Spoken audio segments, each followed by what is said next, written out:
అయోధ్య రాముల వారిని తలుచుకోకుండా ఉండలేము. అలాగే అయోధ్య పూజా సామాగ్రి కూడా వాడకుండా ఉండలేము. అయోధ్య పూజా సామాగ్రి వాడండి, మీ పూజని పరిపూర్ణం చేసుకోండి. డీలర్షిప్, డిస్ట్రిబ్యూషన్, హోల్సేల్ కై సంప్రదించవలసిన నంబర్లు. కృష్ణా బేసిన్ కు వరద.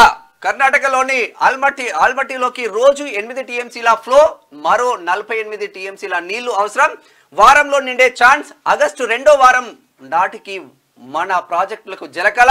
గోదావరి బేసిన్ లోకి ఇంకా మొదలు కాని ప్రభావం. జలకళ వస్తుంది కానీ వర్షాలు కొడతలేవు, చెరువులు నిండు. విషయం ఏంటంటే రైతులు వెయిట్ చేస్తా ఉన్నారు. గతంలో కృష్ణా బేసిన్ కి నీళ్లు రాలేవు. ఎందుకంటే అక్కడ మహారాష్ట్రలో అంటే పైన ఉన్నటువంటి ప్రాంతాల్లో వర్షాలు పడితే అక్కడ నుంచి వరదలు వస్తే ఆ వరద ద్వారా ఇక్కడ అక్కడ శ్రీశైలం, ఆ శ్రీశైలం నుంచి నాగార్జున సాగర్ ఇట్లా నీళ్లు ప్రవాహం ఉంటుండే.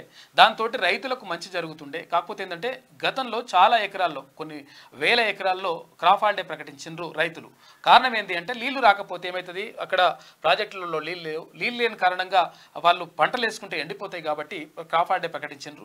అయితే ఇప్పుడు ఏంటంటే ఇక్కడ కృష్ణా బేసిన్ కి సంబంధించి వరద వస్తూ ఉందంటే మహారాష్ట్రలో కురుస్తున్నటువంటి వర్షాలు కానీ పైన కురుస్తున్నటువంటి వర్షాలు కానీ చూద్దాం. ఎందుకంటే కొంచెం టైం తీసుకుంటే మంచిది, పబ్లిక్ ఎక్కువ వస్తారు అన్నట్టు, అందుకని ఆపుతున్నాం.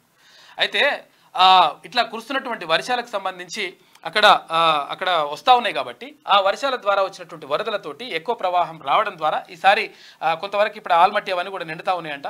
అక్కడ నుంచి నీళ్ళు వస్తే కొంతవరకు ఇప్పుడు కృష్ణా బేసిన్లో వాటర్ ఎక్కువ వచ్చేటువంటి అవకాశం ఉందని చెప్పేసి నిపుణులు చెప్తా ఉన్నారు. అందులో అట్లా కనిపిస్తూ ఉంది.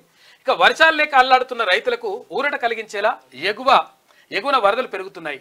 మహారాష్ట్రలో భారీ వర్షాలు కురుస్తుండటంతో కృష్ణా బేసిన్లో వరద క్రమంగా పెరుగుతుంది. కృష్ణా బేసిన్ నదిపై కర్ణాటకలో నిర్మించిన ఆల్మట్టి ప్రాజెక్టులోకి క్రమంగా ఫ్లో పెరుగుతున్నది. అయితే రోజు సగటున 8 టీఎంసీల చొప్పున ఆల్మట్టికి వరద వస్తుంది.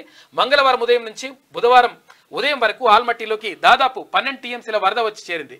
మంగళవారం ఉదయం వరకు ప్రాజెక్టులోకి 60,000 క్యూసెక్ల వరద ప్రవాహం వస్తుండగా బుధవారం నాటికి 86,000 క్యూసెక్లకు పెరిగిందంట.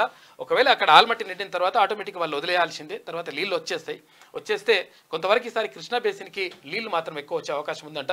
ఇప్పటికే వర్షాలు కొడతాయని చెప్పిండ్రు కానీ వీళ్ళు చిత్తుపొత్తు కథనే ఉన్నది. వాతావరణ చిత్తు పడితే వాన పడుతుంది, లేకపోతే పడితే వాన జిల్లాలో పడతలేవు.